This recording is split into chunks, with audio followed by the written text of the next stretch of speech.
Hello, and welcome to section 1 of the course where we will talk about SolidWorks basics and its user interface. This section is designed to provide an absolute beginner with an introduction and overview of SolidWorks CAD software. First, we will learn about SolidWorks and its capabilities.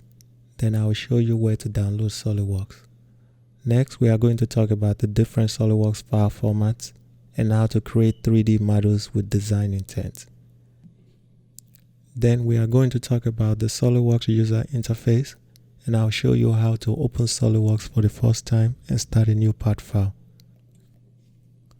Other topics that we will cover in this section also includes how to open and close an existing SolidWorks document, ways to control and navigate models in SolidWorks, and how to change document units in SolidWorks setting. And finally, we will cover the SolidWorks user interface and learn how to save our work in SolidWorks. So with that, I will conclude this section introduction here. Thank you, and I'll see you in the next lecture. Bye.